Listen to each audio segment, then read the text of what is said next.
And we're back here once again with another episode of the Iron Man podcast, episode 576. And in this episode of the Iron Man podcast, we are going to be doing an open spoiler discussion for the newest movie to enter into the Alien franchise, Alien Romulus. So, as people know, because I reveal this information in my vlog as well. I first watched Alien and Aliens at a friend's house all the way back in the day when the Sci-Fi Channel would do those like long movie marathons of franchises like this. I just happened to show up at his house the week that they did Alien and Aliens, and then I basically left the house before I could see Aliens 3 and Resurrection because I was when I had to go home. I was really tired that night. We had basically did like 2 movies back to back. And after that, I had seen not after that, shortly. Yeah, no, it was after that. Alien vs. Predator, I saw. And then after that, I remember I told you guys I had only seen a little bit of Prometheus, didn't really see it fully through because I was at a friend's house and it kind of bored me, so it put me to sleep.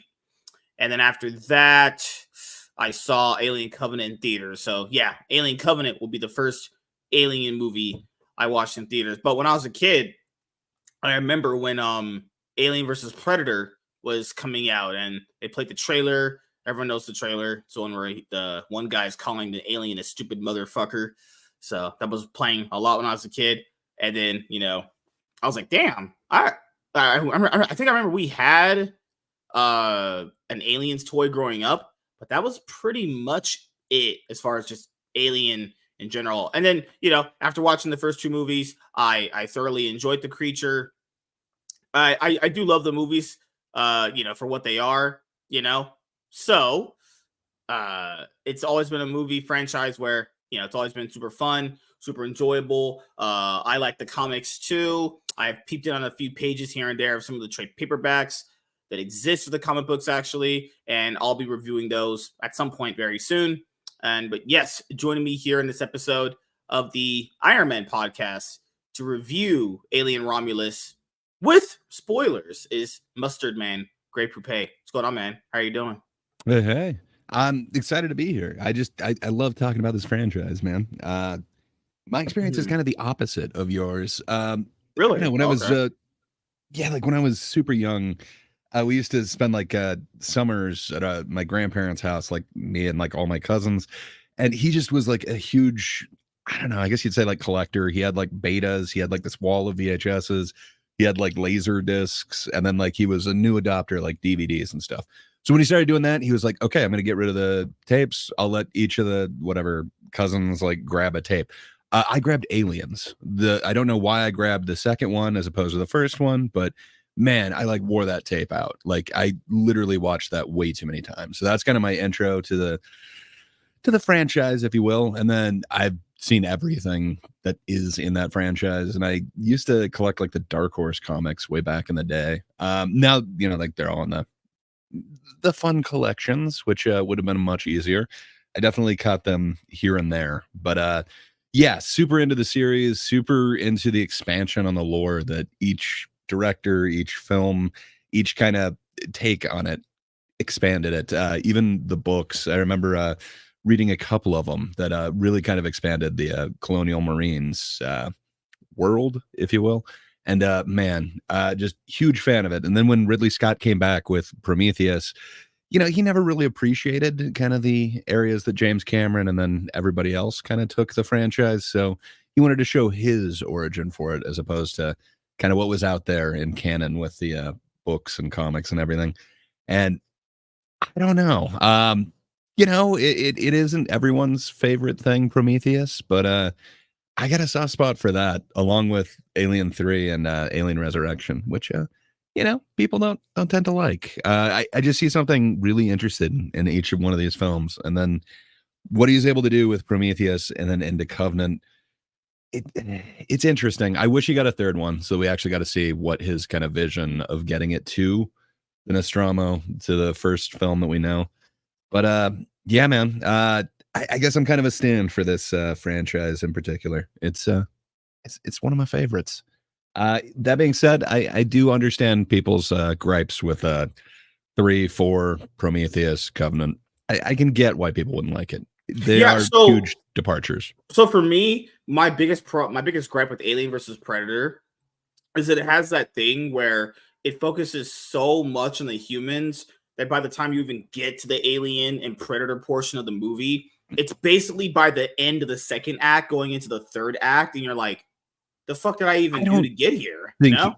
anyone really considers those like a real entry into the franchise. Like it's kind of fun, but I don't know. I don't think anyone really views either of those as like canon to either franchise, but maybe I'm wrong. Maybe there's someone who really loves those. I I I think they're think kind of Ridley Scott, fun, but yeah, because Ridley Scott's thing, I think it's because people said that James Cameron's movie is better and it's regarded as a bit stronger. You know, I always told people this before. Whenever there's a scenario like that, when they're both really good and they're both considered like masterpieces, it's not like a bad thing if you chose one or the other. I don't know why people have to make it like that. You're choosing I two don't know why you really have to good choose. movies. Yeah, but Yeah, they're both great. that's how fans are. Like if I told you, hey, if you picked Batman Mask of the Phantasm or Batman Under the Red Hood, even if you picked either or, I'd be fine with your picks because they're both really Yeah. fantastic movies. Both are regarded as like legit masterpieces. I don't know why fans do that. I think it's because this is around that time period where like the media started getting really involved with these kind of things. Not as big as like superhero stuff or anything, but like franchises like Alien were considered like cool. So I remember like I think I was doing a little bit of history. Like the media started getting involved, and you could tell that gets on people. Like, hey, they ask like fans like which Alien movie is better, the first one, or the second one. People said the second one's better. Because you talk to most people, I think most people like the second one more because it's got the It's more military attainable. It's more yeah. approachable. Like I think it is more like a general audience one where you do have to kind of like a little bit of a slow burn and a little bit of a horror flick to like the first one, where the second one's just action. It's just go. I don't, and it's arguably like the most successful sequel out there. But like what I don't get is people really hate on like Alien 3 or Resurrection or Prometheus as it's like really expanding the lore in a way that they don't like.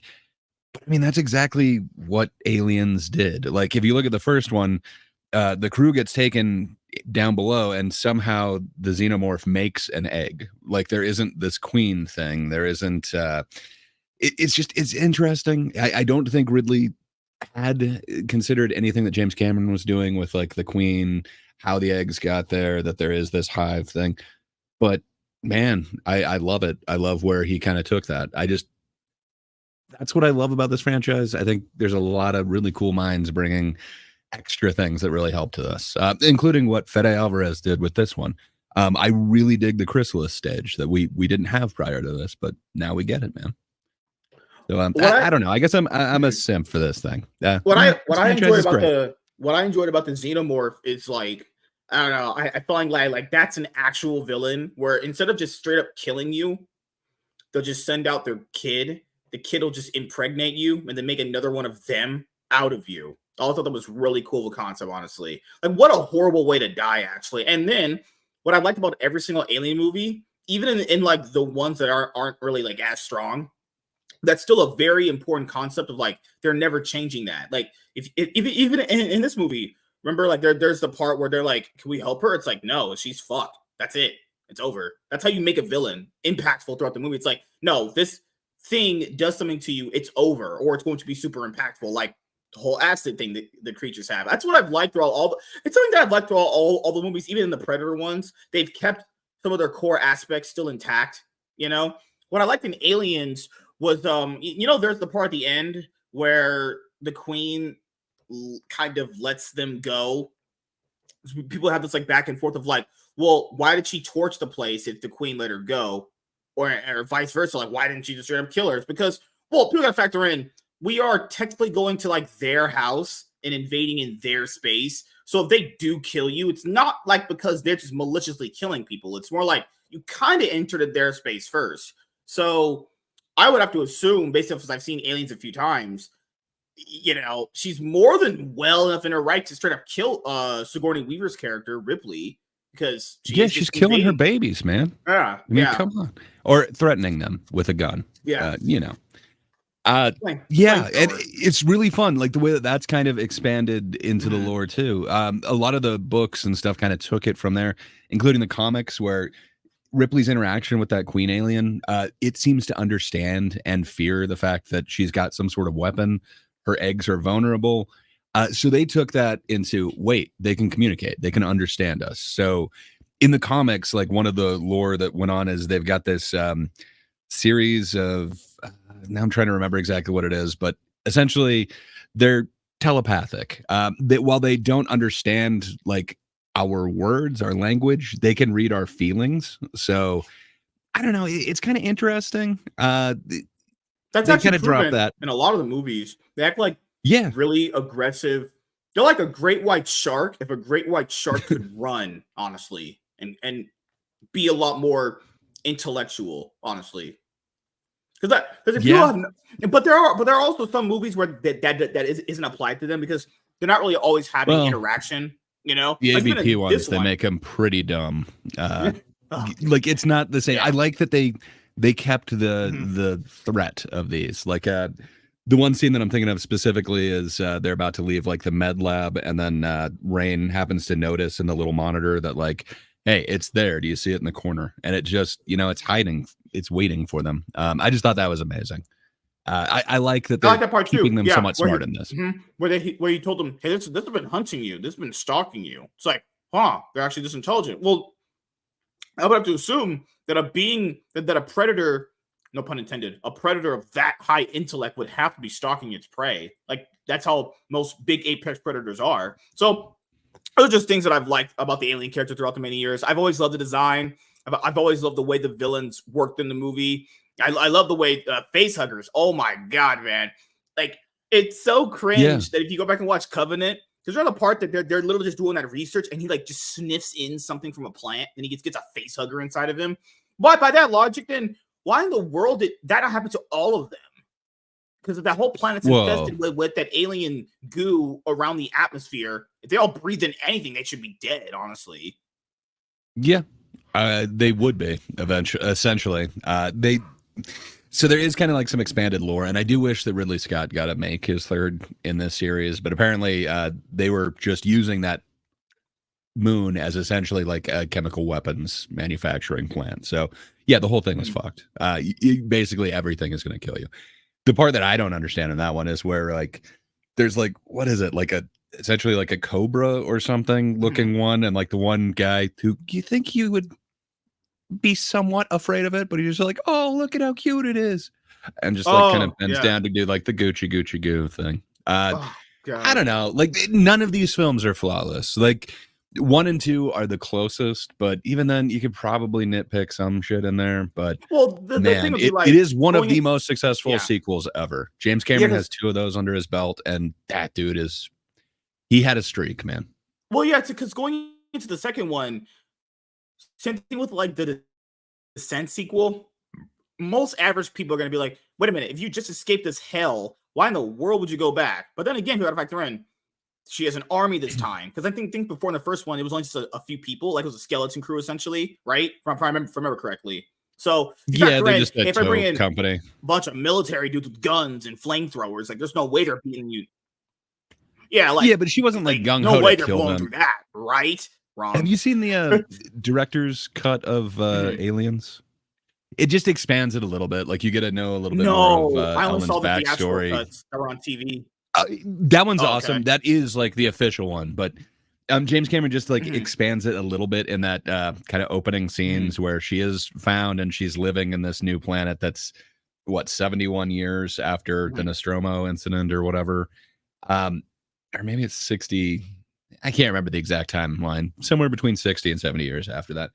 But yeah, so she's dealing with like the loss of her kid. She's dealing with kind of trying to be a part of this world, and it seems like hell. And then Gorman keeps coming back and Burke, and they keep approaching her, trying to get her, but they try to recruit her like three different times. She doesn't just go like, "Yeah, let's do this."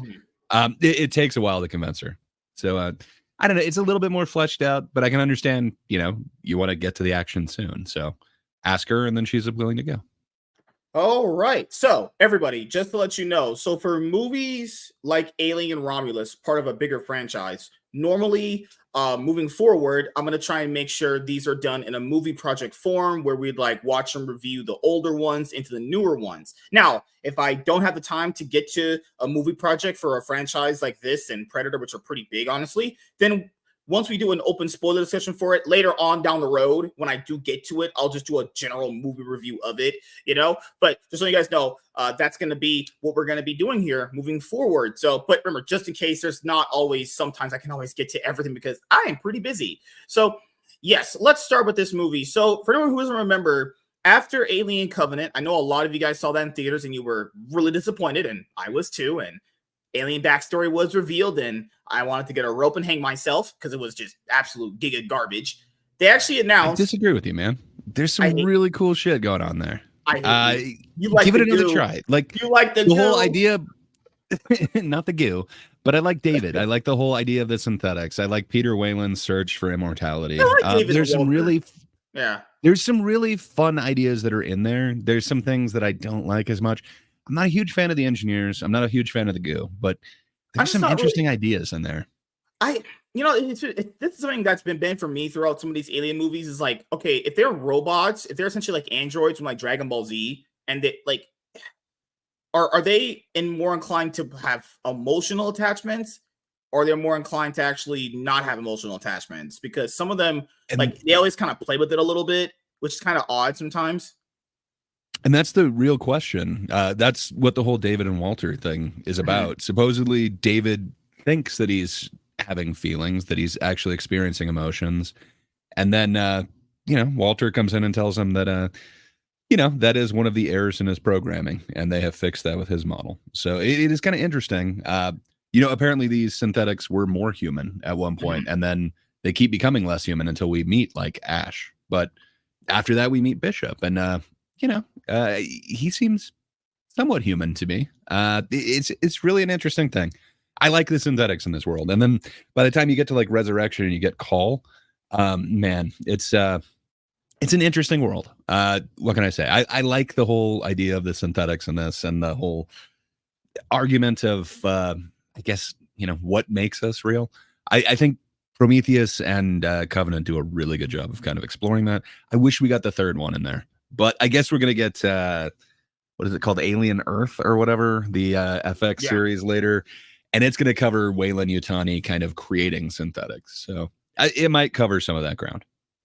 So, yeah, we had 2 Alien projects announced, which was this one, obviously. And we have the Alien TV series. And the Alien TV series is coming out. It's going to be coming out in 2025, actually. This one was announced and really didn't pick up, honestly, production for a while, honestly. It's been announced since like 2019, 2018 earliest, and we got a director attached to it, actors, we got everything ready for it. Later on, we got a first teaser trailer for it, and right when I did a trailer reaction for the first teaser trailer, I was like, okay, this looks like it's getting back to where it should be, honestly, because what I even said, even in my vlog, is when it comes to movies like these, since they're kind of like basically horror movies, you want to put them in a point where what are you deciding to do with the alien? Okay, so are you having them like Jaws? Are you having it where they're only going to appear whenever it's need to appear after you build up the suspense, or do you have them recklessly appear like in Covenant, like in Alien versus Predator, like in Aliens? Are a lot more, they pop up a lot more.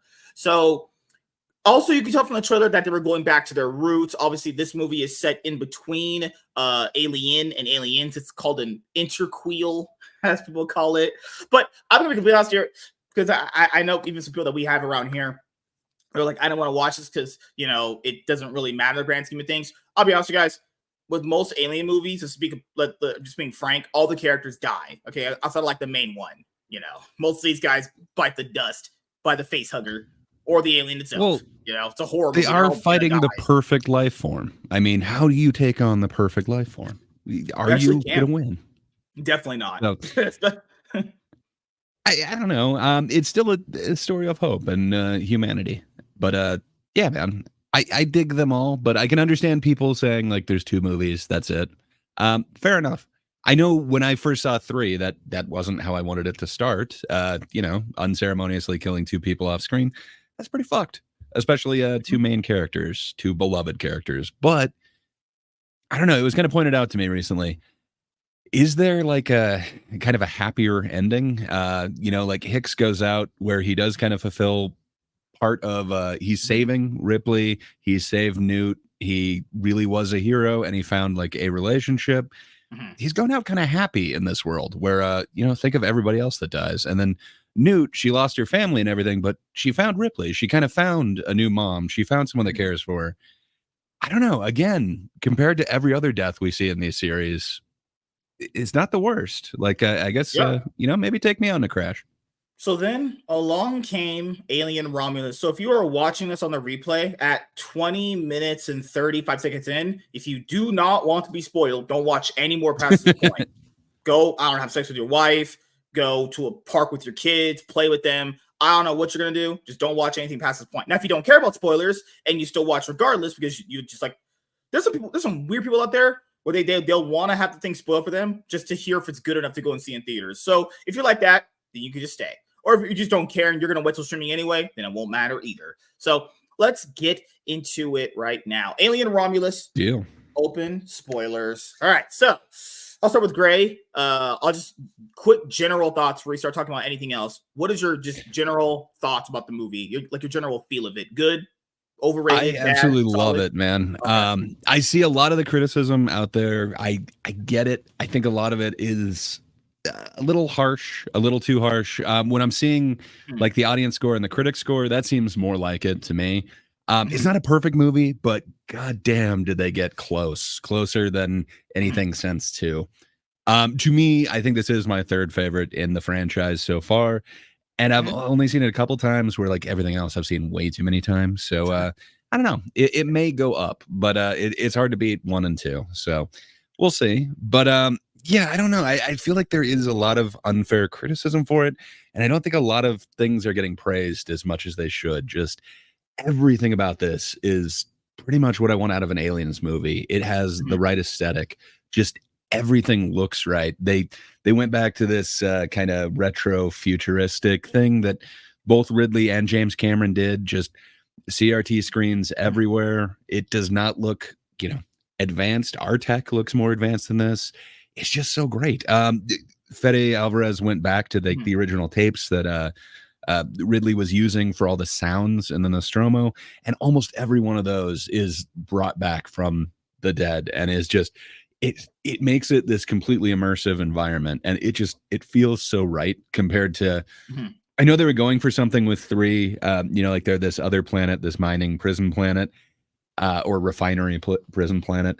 And then with four, you have a completely different director who it is technically a different time frame. So they are trying to make it a little bit sleeker, a little bit different looking. But man, this brings it right back to where it should be. Um, mhm, I just love everything about it. And then the tone of everything really works for me. The mhm, way that he's moving the camera, my God, there's some shots they are kind of homages to the other movies, but I think he kind of surpasses some of it. Like I rewatched the original Alien, and there's this classic shot that almost every one of the movies does. I think every one of them does, mhm, where it shows a character in the foreground, and then behind them, kind of blurred, you see one of the xenomorphs drop, and then you see it stand. The way that Fede Alvarez did that in this one was just so flawless, and they kept it till the end with the newest creature that may be pissing some people off, but the way that that happens is just it's so smooth and it looks so beautiful, and the way that he's able to like kind of pull focus between the two characters, I love it. And then the music is just amazing. There's I can't remember, it's not the actual composer that he used, but he used this other guy who sampled like every one of the other scores from like every other one of the movies, and you've got kind of these mhm. horn notes from each one of those, especially the James Horner score from Aliens. Just man, almost everything about this worked perfectly for me. What are your initial thoughts on it? So for me, I really enjoyed the way that the series kind of went back to form. Like I enjoyed the pacing for the most part. I enjoyed the atmosphere of it being like, okay, this is dark and gritty, and we're getting like that dark and gritty tone. I liked how the space they were in throughout the entirety of the movie was super, like, kind of like closed in but open area too, to the point where like Yeah. you kind of always felt like the alien was right behind them, but you couldn't tell, but you Yep. kind of could tell because it Getting was back to really, that really original small. film. Yeah, yeah. Yeah. I That enjoyed it's that a lot. space, like the vastness of it, but you're trapped in this one little part of it. I love that. That's the tone of the original one to me.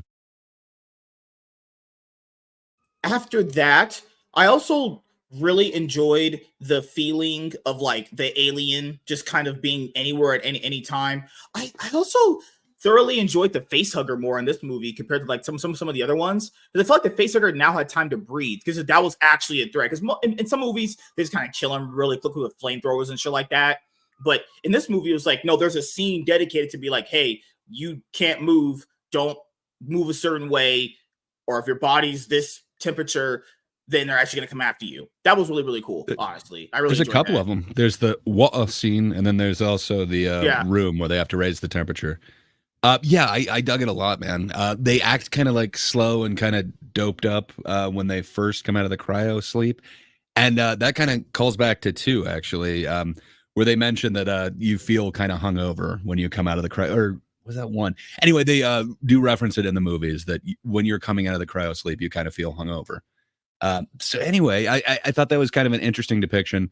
They don't yeah. move quite as quickly. They're a little bit clumsy at first, and perhaps that's why they were able to like knock them away in the Wa'a scene. But yeah, man, I really dug it.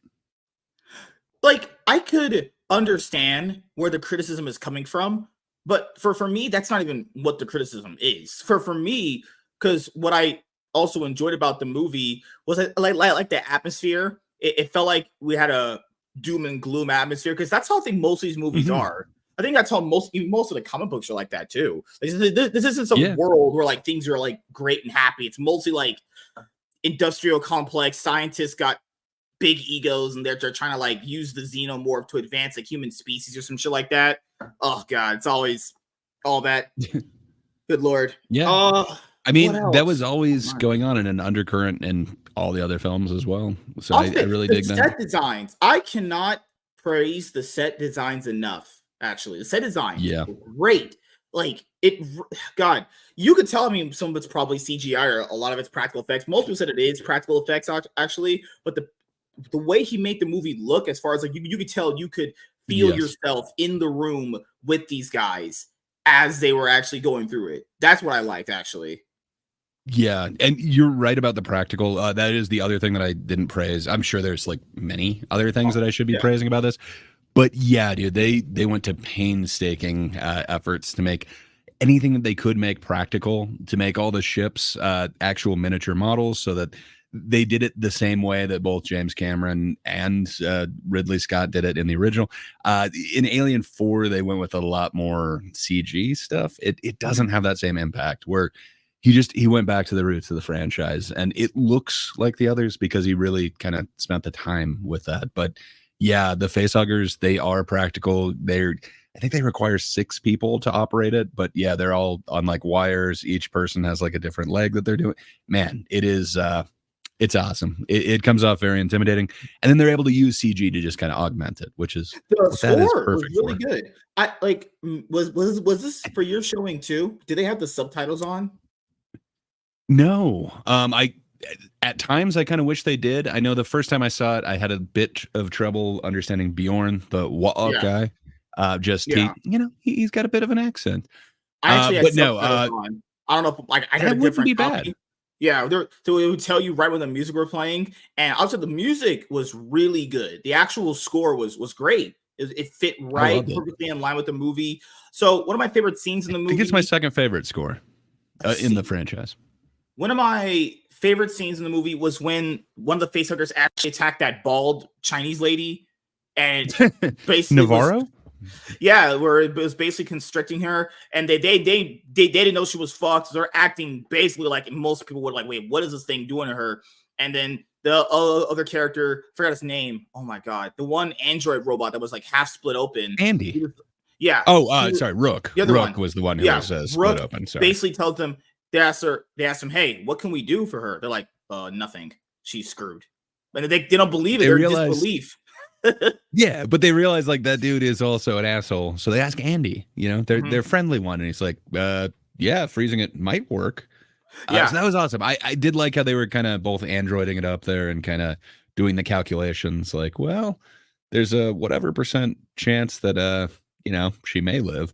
Yeah, I liked And that then whole remember scene. after that, they get it off of her because he's saying like the whole impregnation thing. And then they're asking like, how long does that take? And he's like 60-30, 60-40 or whatever. And then they make you think like maybe she has a chance, which I like when directors do Yeah. that. And then they pull it out of her mouth and you're like, wait a minute, there's no chance that happened. and to be fair, she would have survived anyway. That thing had been inside her for at least more than 5 minutes.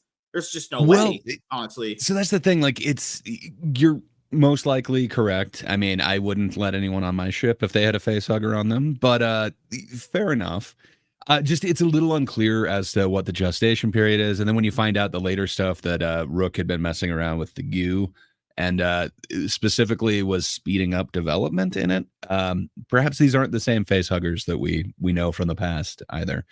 But yeah, when they are able to kind of freeze part of its tail and get it off of Navarro, it scampers away, and they allow it to run down this the acid hole that's in this lab. I've heard a lot of people kind of complaining about that like, well, if it dropped its seed in her or whatever, it should be dead.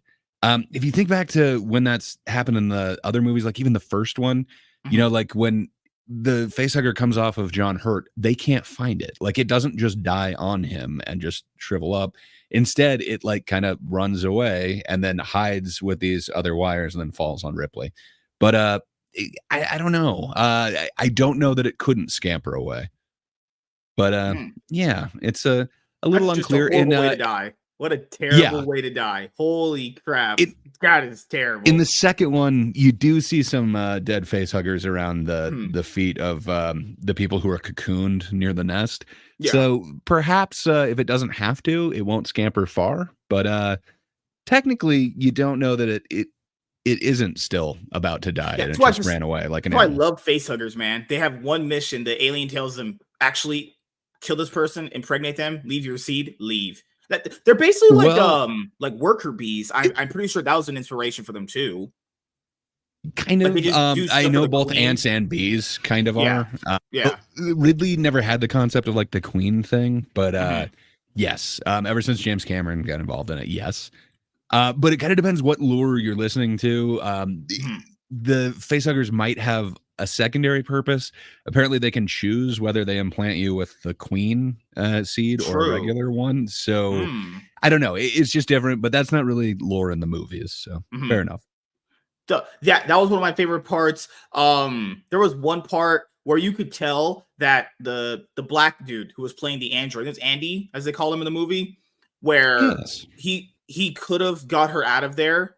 And I've seen people criticize that. But the problem here with that is, like, if he opens that door, that alien right there kills all of them. So it's basically just like the whole sacrifice the one to save the many thing. But it is really fucked up that they actually had to just like straight up sacrifice that girl right there. And you don't even know if she's going to live. Well. And I thought she was just straight up dead. But then again, later on in the movie, real she still is alive. But that part, because it would take those doors open pretty slowly in these movies, actually, those big giant militaristic doors. Yeah, that thing definitely would have got through that thing, So that was another cool part of the movie. Actually, I did like the part where she mulled through all the aliens and she realized, oh, if I just turn off the gravity this way, then I could fight them this way. Basically, kind of like using your surroundings to your advantage. That was actually another really, really cool creative scene. I did like the part of the movie where he was based. I like when older movies do this. Sorry, I like when newer movies do this for newer fans, where like you have that part where they're in that chamber and he's like explaining like how the alien is and what it is and why this, that, and the third, basically how they got them that ship and what they were doing there. That's really good information for people that are newer to the franchise, right? People that have never seen an alien movie. This might have been their first one. And that those things are really pivotal and vital for movies like these, because those could be good explanation, exposition dumps for people that don't know what the aliens are, how they come to be, what their genes are like, because later on it's revealed that I don't even think the kid, what was his name? The android guy, not the black guy, the other one. I think it was Rook. Rook, yeah. Rook, yeah. He didn't really understand, because later on it shows you, hey, there's going to be something else later on that you have to deal with. Oh, God, what else? Jeez. That's pretty much it. Most of that stuff Well, it was actually pretty good. I felt like the emotional attachments between the main girl and Andy was actually pretty good. But Yeah. let's see any of the negatives I have. So for negatives, I would have liked if the cast was bigger. But the cast was too small in this movie. Honestly, it was only like what her, Andy, the two dudes, and the two girls. So it's like six people right there. And then you Yeah, had plus the you got Rook, and you got yeah, the lady who yeah, doubles the girl's sentence, Rain's yeah. sentence on the things. Yeah, you're right. They keep it pretty small. I I would have I don't liked know, if they man. I had a kind of bigger dig it. cast, just a little bit bigger. Because Fair enough. if you have a bigger cast, that means you can have more creative ways of how the alien can kill. Because it never really felt like the aliens could creatively kill them because they already just kind of beat them without even really trying. Like the only person they really creatively killed was that one girl's brother, where it impaled them with the one xenomorph, impaled him with the tail, brought him up, and just used its double mouth to kill him. We didn't really get a lot of creative kills with the aliens, but that can only happen if you have a bigger cast, like in Aliens, where it could just go around and do a I whole bunch of things. Actually, I would say we got some creative kills. Mhm. I don't know. I haven't seen so now I'm blanking on her name, but the sister, the one at the very end, I thought her death was completely unexpected.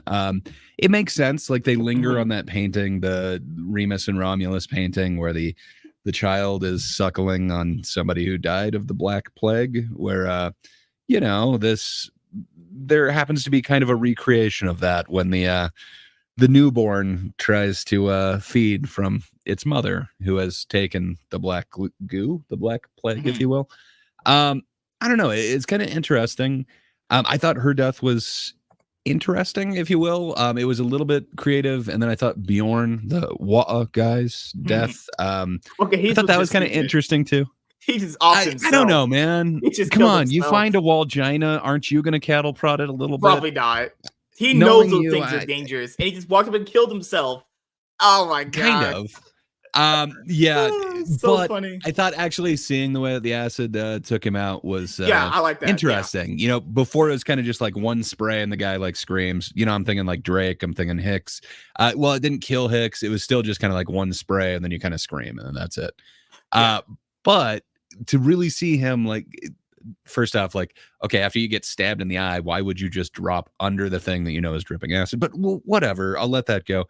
Interesting death. I hadn't expected to see dripping acid as a death, but yeah, it was. I found that a little bit interesting. I thought the chest burster, while we've seen that before, this Mhm. was a fun take on it, man. Like I really like that X-ray torch. It added a whole nother element to it to me, and then to see. Now I'm blanking on her name, but the one who played Dora the Explorer and was in the wonderful Madam Web. But that lady, the one who plays the pregnant lady, Mhm. her reaction to the chest burster thing just Yeah. puts that scene on a complete other level. Mhm. Uh, just man. Well, there's a lot of them that we haven't necessarily we've seen it before, but we haven't seen it done this well, in my opinion. So fair enough. I'll agree with you. It's not Well, and she gave super the inventive, best but it's reaction. done Yeah. flawlessly. She gave the reaction that most normal people give, like, "What the fuck's going on?" Like, she can't save her, and it makes it even worse because the girl's like, please don't let me die," and then the fucking thing just comes straight out of her chest. You're like, "Oh god, okay." None of these guys are okay. This is a bad scenario we're in at this point. What's the other thing? I never really actually cared for any of the characters, except for like I think Andy is the only character I really liked. Even the main girl never really could I didn't hate her when I was watching. It was just like I never really got behind her as a character. I never really got behind any of them as characters, honestly. Most of them were just like fodder. Most of them, the acting was pretty so-so, honestly.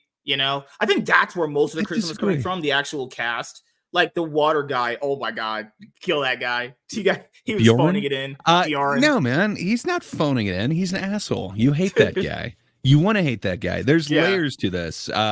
Now I can't remember her name, but the sister, she's Mhm. saying like, "Who's the father?" And her answer is some asshole. Well, Pretty we've met sure. one asshole on here. Yeah. Yeah, he happens to be her cousin, but Mhm. they are on a very small mining colony. So I don't know. Does that really preclude him from being a possible option for the father? I feel like I know each one of their motivations. When I look back at like the original Alien, like I think you do get a lot of characterization. You learn kind of who these guys are by how they're dealing with each other, but you don't get like a lot of backstory. You don't know a ton of like what their motivation is. Like, why is Dallas in charge of this? Why is Ripley Mhm. on the ship? It doesn't really like explain a lot of that.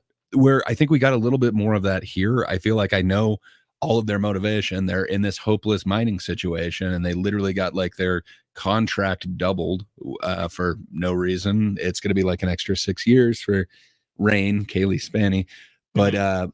I don't know. That to me would be motivation enough. Like, okay, well, everyone around here is dying.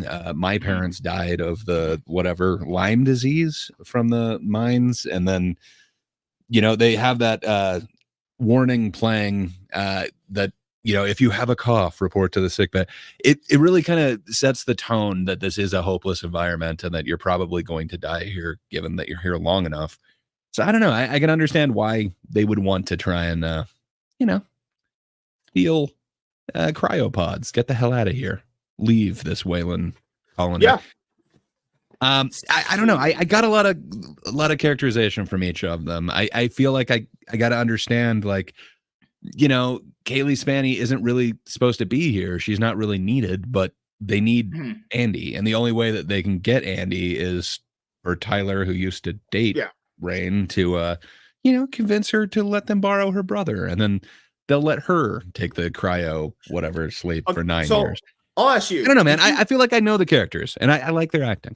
did you like the approach of the alien that Fide Alvarez did, where he was basically doing the whole like keeping them hidden until needed? That's what I felt like he was doing. He was playing with a mixture of both because right after, I think it's like beginning in the third act, he started letting them come out a lot more. Because I feel like he was playing with the original and the sequel, where like, or like maybe Jaws may have been an inspiration for that, where you keep them hidden for a little bit there. Well, the Because original was kind of sold as Jaws in space. So yeah, for sure. It was an yeah. inspiration. So, because I feel Uh, like later on I in the movie, liked it a you got lot, to see man. this xenomorph more. They were kind of keeping it like, hey, this thing came out. Where is it? They're now, and now when it's about to trap them, now there's multiple of them right there, actually, Yeah. But throughout the movie, it's mostly like the face huggers that are like a primary villain for the characters for the most part. All right. Yeah, it's kind of a progression. I dig that, and I think that is kind of like I like the an style homage balance. to It the was good. films in the series. Because then once you get to okay, now you've rescued. I really should remember her name, but the sister, the pregnant one. Once Tyler rescues his sister, yeah, then all of these are coming back at them. Then you actually do get that aliens moment where it's like, they weren't this unstoppable force that they were in that original one. You've got the pulse rifle, you can take them out quite easily. I don't know, man. I just kind of view it as he had the most of the beginning as an homage to the original Alien, Mhm. and then from there we get the aliens moment, and man, it really worked for me. And then we get his fun edition of the whole like gravity purging thing. Uh, I don't know, kind of contrived, but I dug it. It made for a really fun and kind of tense scene, if you will. Then, what is the? I'm pretty sure I could already tell why people were a little bit angry. The android that was Rook, that actor, I can imagine is dead. That's what they're Yeah, mad Ian about. Yeah, Holm died in 2020. He's also the yeah. actor who played Mhm. Bilbo Baggins. He hasn't gotten a lot of work since then. He was also in The Fifth Element. He wanted a little bit more for his career, so Mhm. Fede Alvarez did go to his widow, and she said, like, yeah, he had always wished that kind of his legacy was able to go on a little bit more. So it seems like it is something that he would have wanted, and his wife is Yeah. okay with it. But man, I don't think it's worth it. It feels like a weird trade off to me.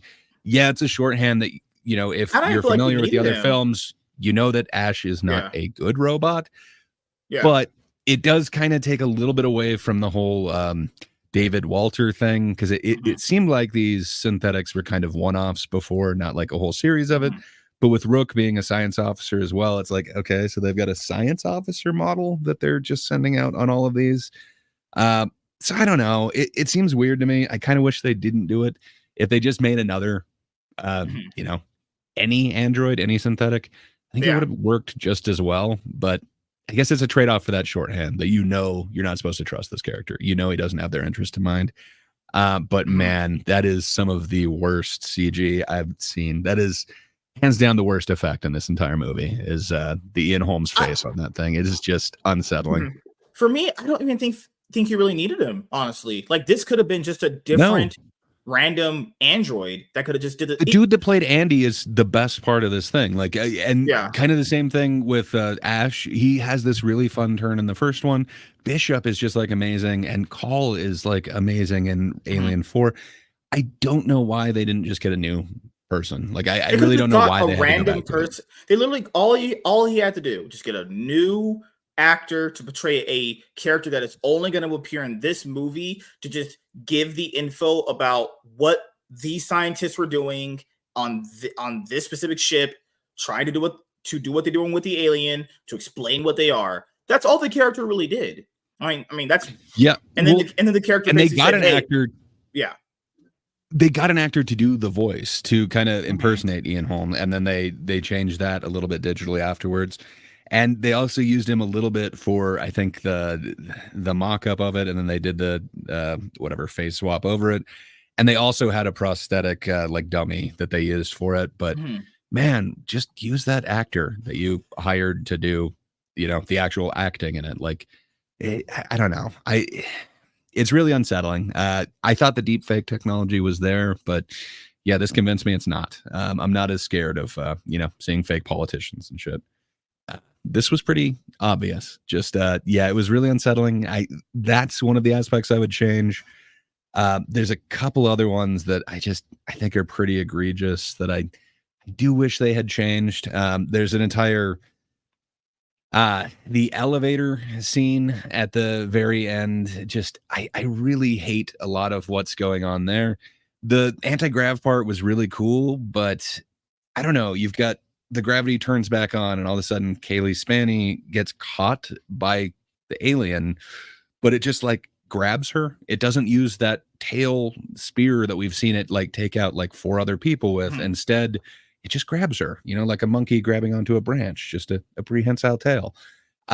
It's really weird. I've heard it said that, they want her unharmed so that they could, continue the cycle of the xenomorphs with her, impregnate her and everything.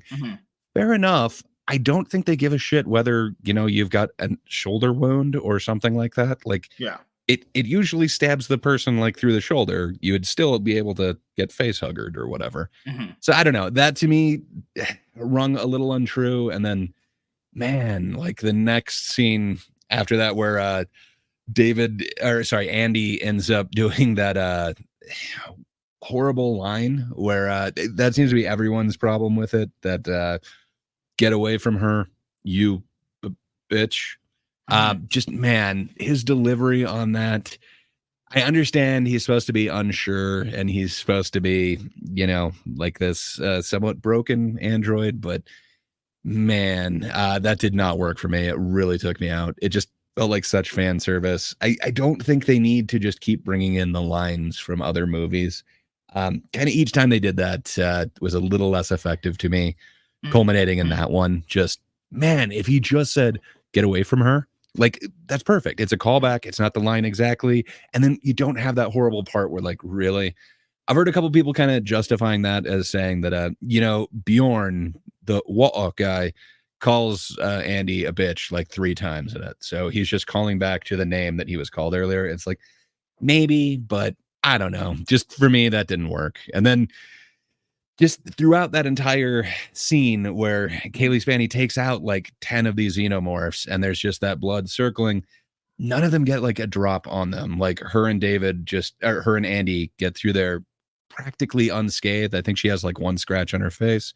Yeah. And then Andy jumps down on the xenomorph and just like point blank range starts like rifling it in the face.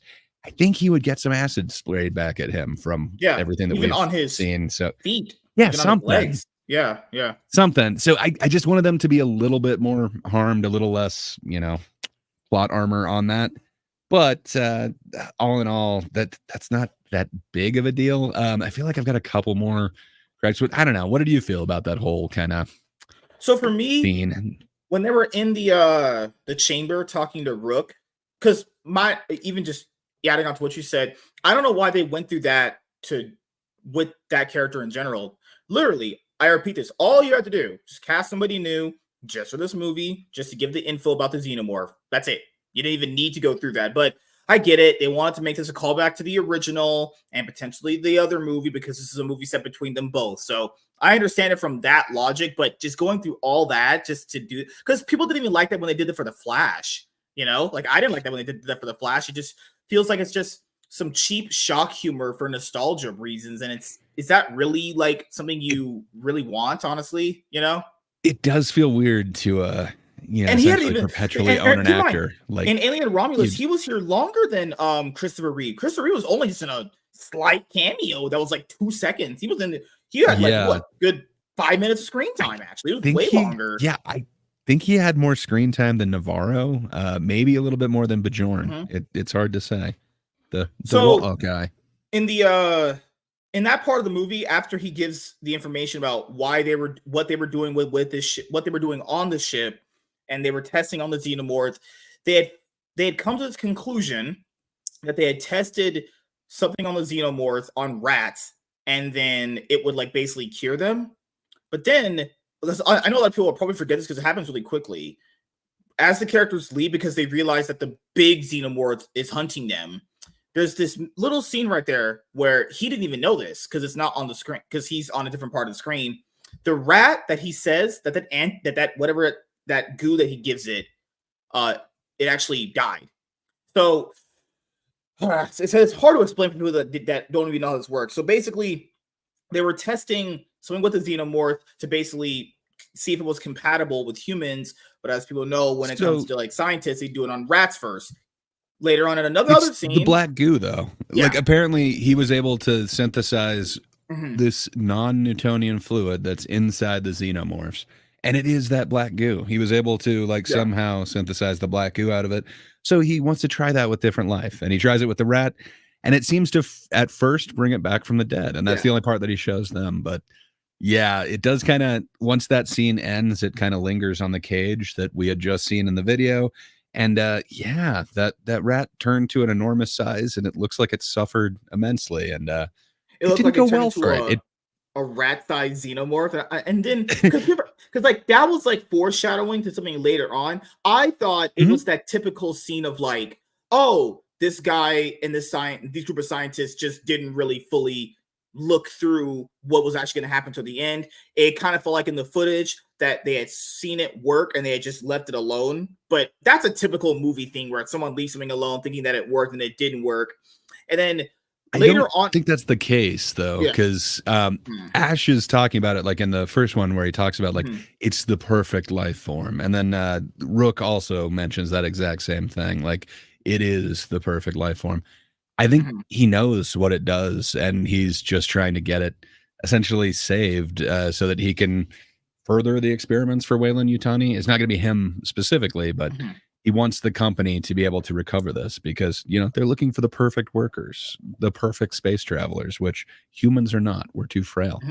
I kind of dig that. It kind of works with some of the themes that were put out in both the novels and the comics, but it also kind of works with a lot of what Ridley Scott set up. So I don't know. I kind of like it. To be honest, if you're going to somehow marry the Prometheus thing into the Alien universe, which we didn't quite get with, it was supposed to be a trilogy, the Prometheus Covenant, and then there was supposed to be a third one.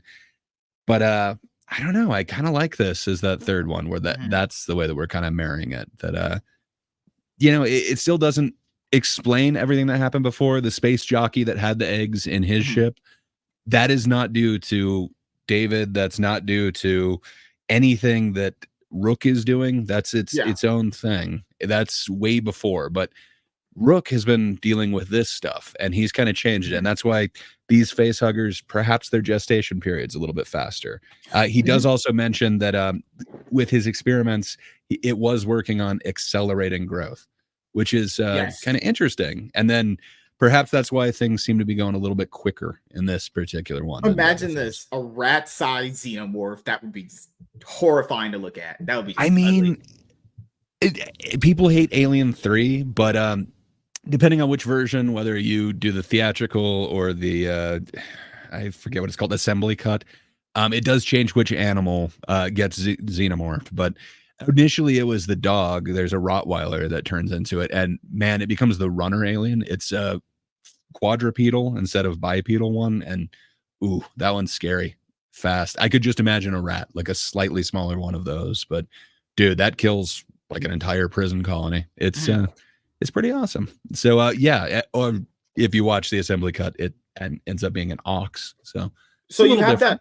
you have that little scene right there, and then after that, later on in the movie, because as Grace said, one of the girls that didn't die was pregnant already. It's just I don't know if this is forced. I don't know if this is just something for shock value. So since she was pregnant at earlier in the movie, because she was waiting for the other main girl to beat the aliens so they could leave to go to this place that they've been trying to go to, she injects herself with that serum that was told to be fair, she didn't know this. It was told to her that this was gonna make her feel better and it's gonna heal her for a little bit because accelerated growth, Yeah, and it was supposed to it worked on those rats, so they she thought it was was gonna told work that on by her. Rook, Yeah, and yeah, Rain said that she didn't trust it though, and it seemed yeah, like I believe her name's Kay, but it seems like the other lady, the pregnant lady, uh, kind of understood that and was like, oh, okay, there's reason why you're not trusting this, but she was just cocooned. She had been through a lot, and she was stabbed through the shoulder with the spear tail of, yeah. one of the xenomorphs.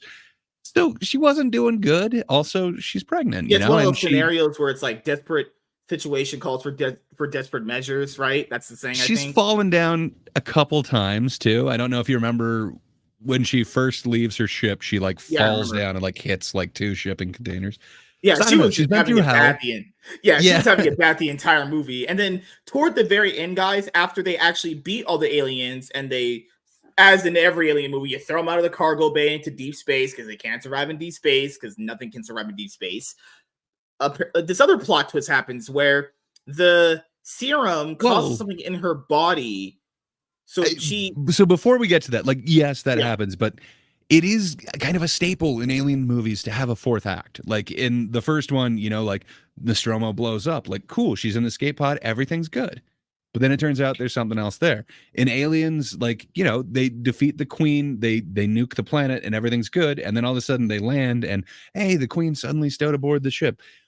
It's kind of awesome. I love the way that they do that they kind of give you this fourth act. I love that this one did that. But you're right. They do kind of set it up before the fourth act that while we're still trying to get yeah. away from Romulus and Remus, which is being destroyed by this Mhm. asteroid belt, which, hey, kind of a tie into Acolyte. There's a asteroid belt in that one too that they just Yeah. kind of dink off these little rocks in space and it does nothing to them. But in this, it's literally tearing apart ships. I thought that was awesome. This Because is how I would imagine that would happen. the main character puts the pregnant lady in this I forgot what they call them. They call them the chambers, the cryo chambers, actually, right? Oh yeah, yeah, like a Yeah, cryopod, I think. the cryopod. Yeah, she puts in her cryopod. Then, because alien movies and just most movies now just gotta have that Well, extra runtime. space travel, man. Like it's got. Yeah. Oh. I thought you meant why you No, would no, no. cryo for it. It's like, because come on, like you're gonna bring food for 9 years, So, or are you gonna just go ahead and sleep for that time? so she starts screaming frantically, and then because we mentioned earlier, she takes that serum to obviously heal herself that she was told was going to do that. Well, it actually did heal her, but what was in that serum pretty much fused with her unborn kid that really wouldn't have even been a thing because at that point in pregnancy, it's just clumps of it's just I don't know. Having sex with girls is easy, but you guys know how babies are formed. Obviously, it it somehow magically mixes in with a baby that's not even formed yet, and then she shits out a giant egg, and then main character puts it I somewhere. don't think she shit it out. Why do you think babies are pushed out of the areas? So later on, this giant humanoid alien appears. Yeah, that's what comes out of that. So kind of like what happened with the rat, this giant human alienoid creature Sort of. appears. Basically, a human It's a morph. little So, like, this kind of very vaginal looking egg is what like is essentially birth, which Yeah. has an umbilical cord, which somehow Kaylee Spanny is just able to like rip that with her bare hands. And then she starts carrying the egg away. And while she's doing that, all this the whatever thing that was just birthed away, when she's doing that, all of a sudden, like it starts getting hot, so she drops it, and then a bunch of that like acid blood shit goes everywhere, and it kind of peels open, and you see this like baby face, like almost a human baby, but it really is like an engineer baby face. But I was not expecting that, man. What was kind of your reaction to seeing it like I was first in just that shocked. weird? Yeah, I'll be honest with you, I was just shocked, like, what the? Because you're thinking to yourself, if she knew how to throw out the aliens in the cargo bay and how to like dodge their acid, because she knew how to dodge their acid once she realized what it was, because Rook told her, why yeah, did she just leave the egg in there? I'm like, she's not like the character of the movie's not stupid. So it's not like one of those like female characters that they have in all these movies now where they're just like they in some scenes they kind of want to be smart, but they don't want to be smart in others. This character's not stupid at all throughout most of the movie. She's emotional, but she's not like well, stupid. She just puts the egg there and leaves it. Like, oh my god, what the well, hell? I mean, the mother was like screaming, like, get it away from me, Yeah, like the yeah, second that she birthed it. yeah. And there's no So way she that's keeps why that she was trying to there. get it away. Yeah. But if she had kept it in the cryopod, everyone's kind of fucked. Like it would have eventually like opened up and then eaten through the pod. So Mhm. I don't know. I think her trying to get it down to like the cargo bay I think if you're her, makes you the just most toss that sense. shit over the fucking. I know Well, you, but you how have to many wait to openings do you open. have to space? It does show that there Yeah. is this cargo bay underneath that is used for the Mhm. mining planet. So, there's a bunch of sand and stuff. And I thought that was kind of cool how the sand sort of neutralized the acid, or at least kind of caught it and stopped it from spilling. Mhm. But man, the rapid growth in this thing, I was not expecting what we got. And I That got to it be really honest, did like shock this me. whole section, I it, yeah, it really I harkens back generally to don't get shocked by that Resurrection. stuff. Yeah, yeah. Yeah, me neither. And we've seen something similar to it with Alien Mhm. Resurrection, but everything that one kind of did wrong with that, this worked in a weird, creepy way for me. And then just when you see the mother then notice that like she like kind of reaches into her breast and Mhm. then notices this weird kind of black goo coming out as if she's lactating this weird stuff. And then as Kaylee Spanny's looking for this creature, she finds like the little egg thing and then these ever growing footprints leading away from it. Again, kind of going back to that Mhm. rapid growth thing that Rook was talking about. Mhm. Man, I was not expecting what we got. And then I really think he took it to another level when it kind of got to this child is then trying to feed off its mother. Just man, I didn't know what Eh, to expect. And since yeah. she had injected herself with that black goo, I didn't know if she was going to turn too or whatever. And there's a moment that it kind of looks like she's going to, and then the child meets her, and she doesn't exactly have time for the goo to affect her too. She did black herself, if you will, Walter. Uh, Mm. So that's the thing is I could understand why people think the movie not like fell apart in the third act, because there's kind of like a secret fourth act to it where like the movie's over after she beats all of them. It's kind of just you could just move on. The movie's done. There's no yeah, need to have this push forward. What I would have liked personally is that to potentially, I mean, we don't know this, so this would be kind of a major hypothetical. Maybe have that as a plot device for another movie, honestly, because there was no need for this. The movie's over after she beats them. She knows that, hey, I'm going to kill these guys right in this succession. The acid is going to be so powerful, it's going to basically rip apart these railings so they'll fall through. Actually, she knows all those things. And it's just, I'm very mixed on it. I think it's super forced because Trap did this too. Trap had a very forced third act that just went on and on and on. Luckily for this didn't last that long, actually. This was kind of like man, a pretty just fast ending for the most part, I don't honestly. see this as forced at all. I see it as part of the actual franchise. Like the first one had Mhm, a fourth act, the second one has a mhm. fourth act. It is kind of That tradition. secret He's trying to go fourth act. back to that. It's not a secret though. Like they set it up, like in the elevator One while scene they're set still it up. trying to Yeah. sort of. I mean, like they show you the vials, they show you that Mhm, you can inject yourself. Rook tells them like this is what you're trying to bring back. Andy seems very obsessed with recovering these things and bringing it back. Wayland Yutani has kind of a history of trying to get people, I don't know, to smuggle the embryos or the creatures back to them, possibly in their body without their knowing. I don't know, man. For me, it all really works, and it set it up to where this lady who had fallen off of a couple of shipping containers, had been stabbed through the shoulder, had been cocooned by these things, thought maybe she's not going to make it. Like if she did make it back to the ship, she's supposed to cryo freeze herself and then hope that everybody else gets back to the ship so that they could then take her to a medical facility. I can understand why she stabbed herself with this stuff. That being said, not a good idea, but I love everything that they did here. It feels like Fede Alvarez kind of did what they were trying to do in Resurrection, but did it so much better. While Resurrection has a much more brutal ending for their creature, this really worked for me. But I can understand if you don't like anything beyond 1 and 2, you're probably not going to like this part. You're probably not going to like it when the goo gets introduced until then, because it's just going to remind you of that. Did you like the Prometheus guy? Because I think Rook had said like I did, man. Mentioned Prometheus. For me, it really worked so much better than the weird. Ridley Scott is. I guess they're calling it the newborn.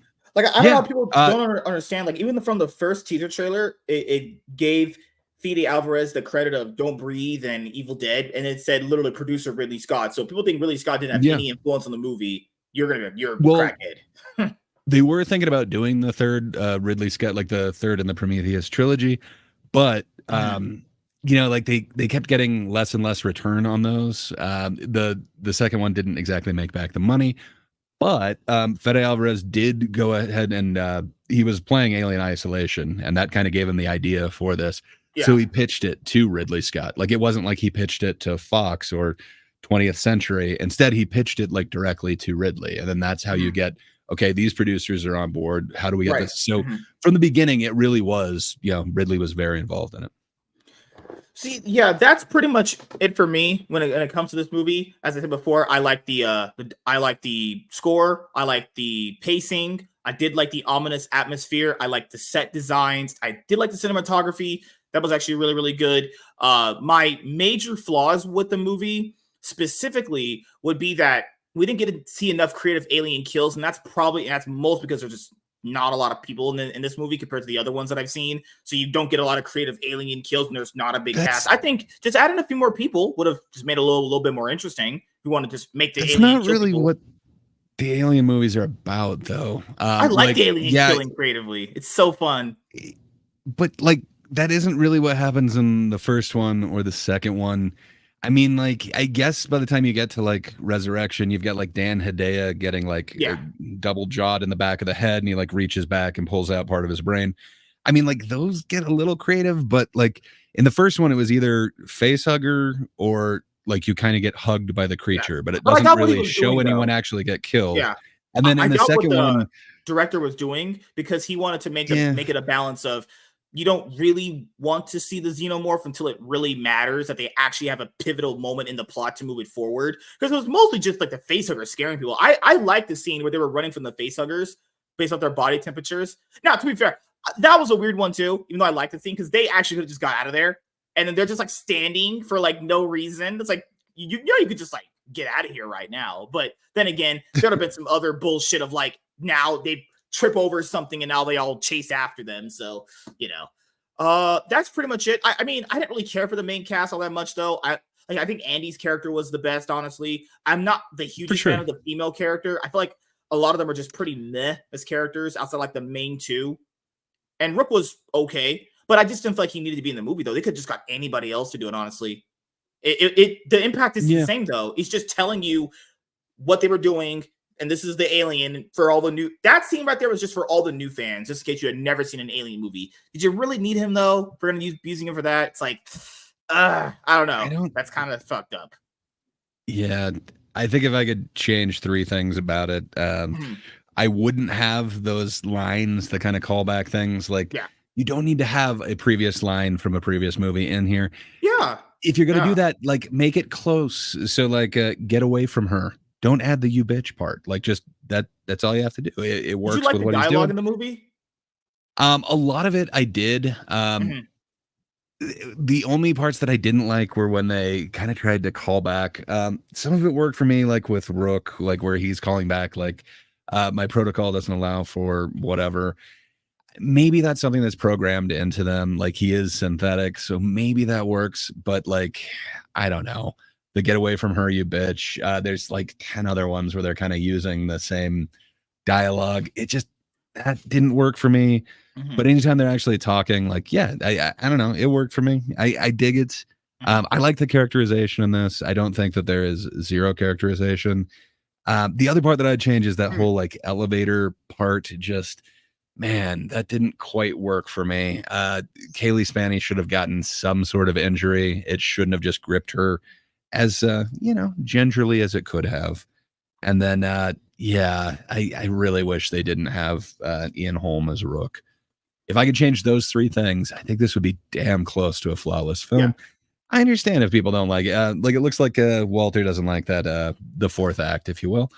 Fair enough. I don't think that It's not that I it I don't is like it. just setting it It up feel for it just feels like, is it unnecessary? That's the problem, though. It's not that no, it's a no, no, no. A yeah, fourth that's act a is never necessary. It's just kind of tradition yeah. with this franchise. It's what they do. Yeah, But yeah, I think it is kind of a self-contained story. If they never do another one off of this, yeah. I think we still got more explanation than we did with the Ridley Scott like prequel ones. Mhm. Like that still leaves like a huge gap. I think those were created assuming that he would have more. And I think that's why we don't really have an answer at the end of Covenant that we were supposed to get another one. But fair enough.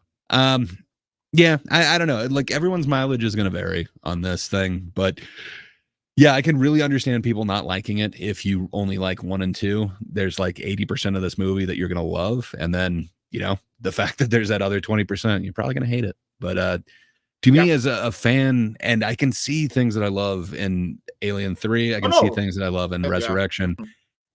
It pays homage to those in such a good way. To me, I really love that. I think it does a lot of what Resurrection does, but in a better way. So for me, I absolutely love this film. It is one of my top ones of the year, but It's probably gonna be in I a can lot of understand people's other people top not liking it. yeah, I would say it's probably gonna be in a lot of people's top 10 of the year. I haven't seen I've seen a decent amount of movies this year. I don't know where I don't really do that kind of thing anymore. But if I did, I probably would have it in top 10. I don't see why it wouldn't be. Just my few issues here and there. I think, for the next Alien movie, I don't know what they're going to do, obviously. But I would say if you have been a fan of just the Alien movies in general, even with the crossovers, you're going to love the movie, actually. If you're someone where you're on the fence about it and you're like, hey, this might be the first one I ever watch. Is this a good starting point? There is a scene in the movie where they explain the alien to you. So if you just need that and you're good to go, it's in the movie. It's right there. It's literally in the middle of the second act. But I'll be honest here. Yeah, This movie kind of yeah. What? it doesn't feel stupid to me. Oh, sorry. There was one other part that I wanted to point out that I forgot. Yeah. Where like, they've been dealing with this room with Rook in it for quite a while. And then all of a sudden, like 2 scenes later, they actually like look up and see this giant xenomorph like in a Jesus pose, like in the ceiling. And then it's still got the grappling hook that Ripley shot into it in the first one. Because, it has acid blood and it is just a metal grappling hook, but Mhm. somehow it didn't eat through it. It just stays there snugly in it. I guess you could argue that it put itself in a chrysalis, they're saying, shortly after that. But I'd have to think that it would still eat through the metal of the hook inside of itself. So I feel that's a little weird, a little on the nose. Mhm. They've got to show you this is the one from the first one. But the other part that I've seen people really criticize is at the very start of the film.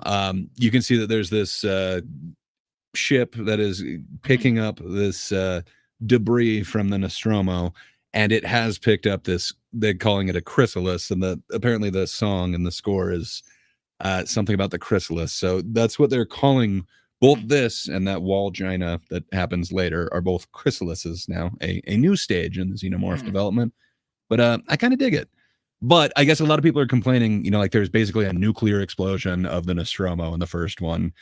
Yeah. It explodes real big, But then you get this piece of it that says Nostromo. That's right next to this, alien chrysalis just floating around in And space. hey, I got what Fede Alvarez is doing. He wanted to cast like underknown actors, or I don't know if these actors have had anything bigger outside of this. Ugh. You don't know?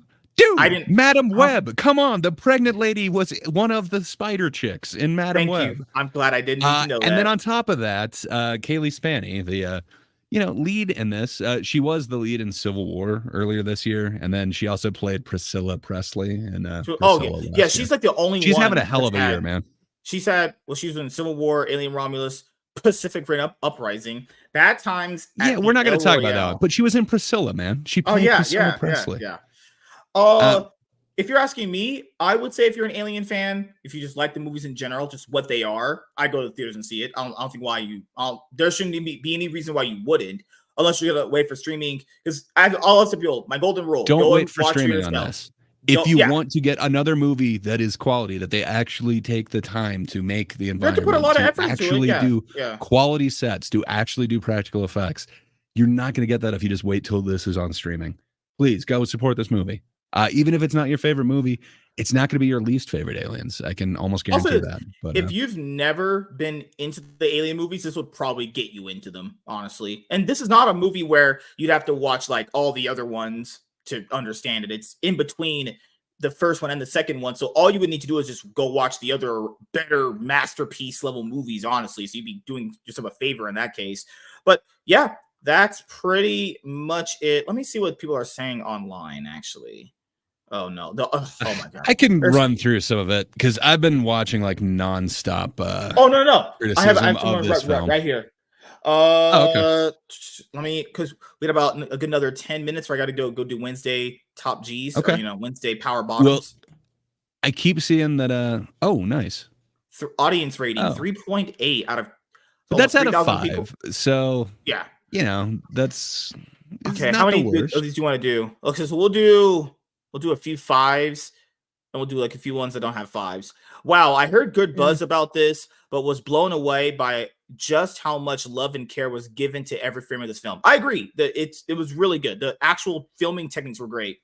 It feels like it was made in 1980 by the team who made the original Alien. The team, Fede Alvarez and Ridley Scott, put together for this one behind in front of the camera, did such an outstanding job from start to finish. From the art design, set design, creature effects, and puppeteers, model makers, and CG artists, to the cinematography, lighting, film score, and sound design, they all put in the work to make it look, sound, and feel authentic to the timeline of the original and Aliens films, while crafting a fresh take on well-worn tropes for the series. At the same time, staying true to what makes the first 2 movies timeless classics. And a special shout out to the young folks in the ensemble cast. They all played their roles so well considering the massive shoes they had to fill. Hit or miss. Yet they made for a believable, down-to-earth, and slightly dysfunctional family, which I was not expecting, as well as a surprise or 2 I wouldn't dare to spoil here. In my opinion, this is the best Alien film since the first 2.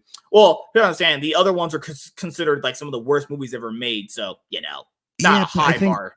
Erroneously, but yes, they are considered that. And if you love those and also the Alien Isolation and Dead Space video games, you'll be sure to love this too. As a massive Alien fan, this was beyond my expectations. I'd love to see this team perfect their craft even further with a new Blade Runner story. They've more than earned their chance. Okay. For sure. 5. I couldn't agree with that more. That one's really cool. I've seen a bunch of people who didn't like this that were basically calling it Force Awakens. I think that's so unfair. I don't know what they're doing here. They're adding a lot of original things in a good way, while keeping it true to the form. I guess somebody could say that about Force Awakens. I had a completely different experience with it. Okay, here's the sorry. Did you get your next?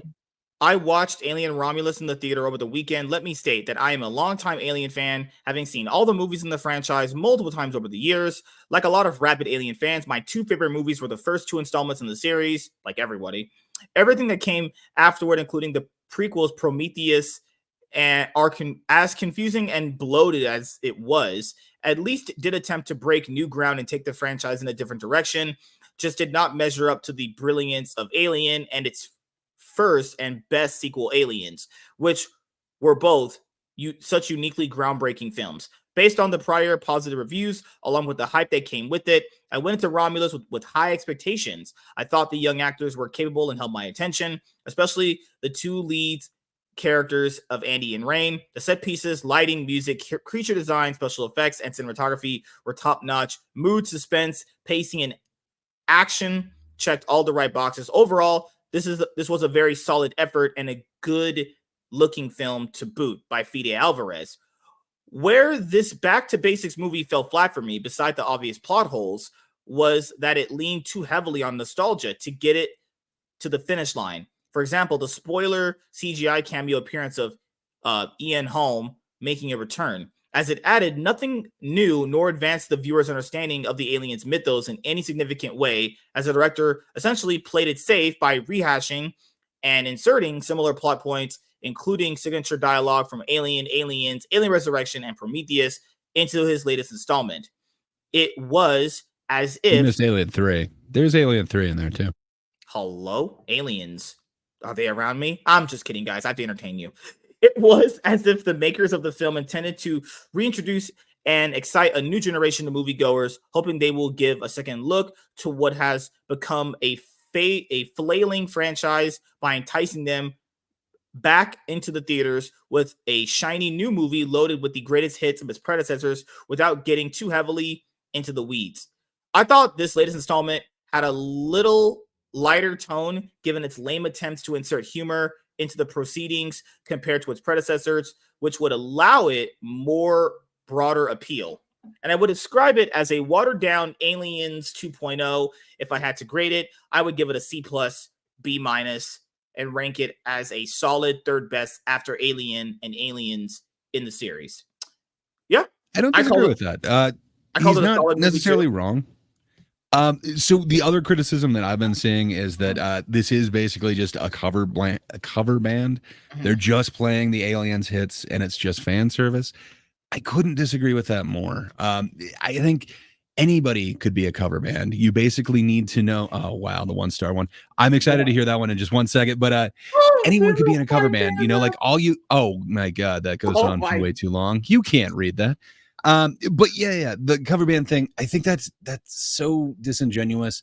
Yes, there's a lot of callbacks to the actual series, but man, this is not like some, 3 guys at a bar just kind of making it through a song, making it somewhat recognizable. Instead, this would be like, I don't know, a symphonic rendition of like a pop classic. This would be like, the symphony doing Nirvana or something like that. Like it is very expanded. You can see the artistry and mastery behind every element at play here. It's not just a couple of notes. Like it is expanded beyond what was there initially. Sure. Yeah. So I don't know. And then the other giant criticism I keep hearing is it's Gen Z in space with their special needs robot. I don't know, man. Is Star Wars just like boomers in space? Almost all of them. You always. I mean, technically, yes, but like, these are people of a different time. Like, you always choose people who are basically like in their 20s. Like, you're going to choose younger people. Like, you generally don't choose like here's a new group of 60-year-olds you're going to hang out with. So I don't know, man. I think that's a little disingenuous too, to basically call it Gen Z or TikTokers in space. But fair enough. They are young people of today. I guess they'd be that. But I think you could also reduce, almost anything else to, okay, so is the first one a diverse group of truckers have a bad day? That seems kind of shit. I think you could be very reductive in it. 2 stars. Quad R. There are some good things about Alien Romulus. It isn't terrible, but at the same time, it isn't great either. It takes elements from all the Alien films and puts them into a blender, making a Mo is that often feels more like a video game guided by the android Rook, who is in the same type of model android in appearance as Ash, Ian Holm, from the original film. The difference between this movie and the first 2 films is everything happens much faster because today's audience has a short attention span. I want to call that a criticism, though. If you acknowledge, you have to factor in, if there are specific things that this generation is different from the other ones, then adapting to that, I don't think is a bad thing. That's never been a bad thing for me. So it doesn't take long for the first xenomorph to pop out of a woman whom was impregnated some 15 minutes before. I'm betting a good 30 or 49 minutes was chopped off of this movie, as there seems to be some ideas that never get fully explored. What we learn is that the alien from the original films was found by a Wayland salvage team, and they used DNA from it to experiment on some lab animals, creating creepy mutations and I guess parasites, which explains where they all came from and why in a later scene we see remnants of the salvage team, now aliens, dead and cocooned. The movie is almost entirely an homage to all of the other alien films, especially Resurrection. The setting, which is on a space laboratory, seems to be taken from the unproduced William Gibson script for Alien 3. The problem with this film is there's nothing original. It's all homage. It doesn't build upon the series in the way Aliens did or even Resurrection. I think if the film were entirely about the salvage team and the xenomorph from the original film, it might be a little interesting, but it's just a frame for a batch of indistinguishable characters whom happen to just, I personally just had a stroke writing this, whom happen upon those events after they happen. I mean, the characters had a purpose going there. They wanted to go to that for a reason because they saw it in the sky. I mean, it wasn't purposeful, I would say. Walter says, here's my beef with the fandom. Beef? What beef are you roasting tonight? Here's my beef with the fandom. The same people that will shit on a film for not catering to what makes an old film good and respecting the lore, when given it, that same person will bitch about nostalgia. Walter said, you try to do something new and people bitch about it, breaking lore, and then you add callbacks to the source material, and then people bitch about forced nostalgia. Yeah, it's like that situation where you're damned if you do, you're damned if you don't kind of thing, you know? Oh, Lord, man. But yeah, anything else you want to say, man, before we head out about Alien Romulus, actually? Anything else you want to touch upon? No, I think that pretty much covers everything. Just yeah, I think that person definitely saw a lot of Resurrection in what they were saying in their kind of I don't know, review of it, if you will.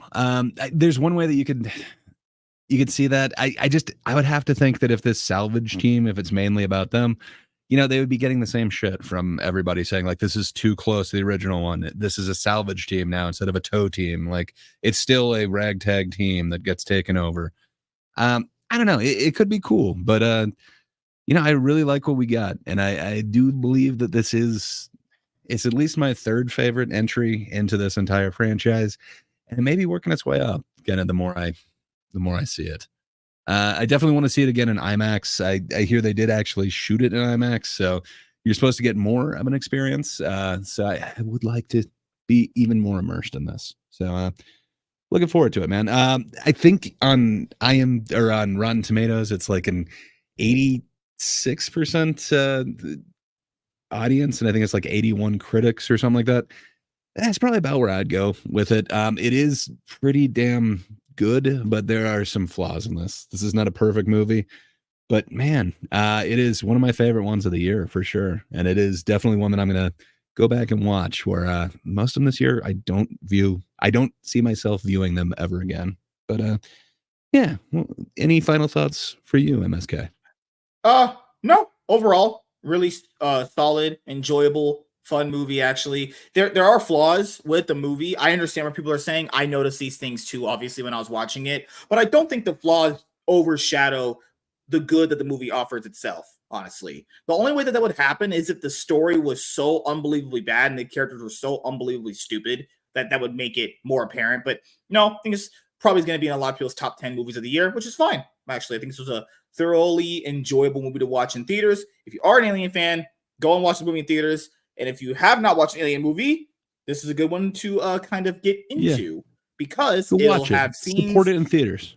Yeah, and the good thing about this movie is that this movie has the best of both worlds balance of kind of balancing out how dangerous the alien is without actually seeing it at the same time, which I like the fact that the director did that. That was a really cool thing to do. And he made the face hugger a lot more threatening than like a lot of the other movies too, which I thought was also awesome. So yes, the next movie we're going to do and review is The Union, which is starring Halle Berry and Mark Wahlberg. So people are, What is that? That's on Netflix. Just watched it yesterday. Did you happen to catch it yet? Not yet. I'm watching it on Saturday. Okay. So it's gonna be fresh in my you're brain. right. You told me that. Well, you're gonna enjoy you some Marky Mark in this one for sure. So if anyone wants to join in on the conversation for the Union, it's on Netflix actually, and we'll probably do this for newer movies on Netflix too, because most of you guys have Netflix, so it's like really easy to simply just like have you guys boot it up and watch something. Getting you guys to go to a theater and watch something is way harder, but it's okay. Just gotta be a lot more creative when we do things around here. But yeah, I have been enjoying talking about new movies as well, and I can understand where people are coming from. It's just a mixed bag. Everyone's opinion is going to be pretty mixed on how they feel about the nostalgia thing, But if you're someone where like you feel like it worked out very well for you, then that's fine. Everyone is entitled to their own opinion. I'm always right with my opinions. I'm always a classic genius when it comes to breaking down film cinema. That's just me personally. Right, Gray? Yep. So, thank you guys for... Oh, I forgot. Anything you want to shill before you head out, actually? Not much. Yeah, if you just haven't got enough of me and you just need more of me this week, tomorrow on That Darn Kidda's channel, tomorrow morning, The Thinkers, every Thursday. But, yeah, that's about all I got going on. Other than that, eventually one day, something. But, yeah, good times. At some point, he will put out content again consistently. They say I'm a YouTuber, so, yeah, at some point, content will be there. Oh, shit. He used to stream every week. Now he's just gone from my life. I mean, I'm still streaming like 4 days a week. I'm just not making content on my channel, so I need to do that. God, bastard. So, yes, as you guys know, new episodes of the Cloud9 podcast are getting currently uploaded to Rumble right now. I just uploaded a new episode today, currently on season 3. Some episodes are going to be a little bit more slower to upload because some of them are just, these are very, very big files, actually. Basically, long story short, I want to get all of my content from the YouTube channels that I have uploaded to Rumble, so to the point where if I upload a video on YouTube, then I can upload it on Rumble. That way it's all just simultaneously there. I might even go back and put even the older YouTube content I did on this channel on Rumble. You never know what's going to happen.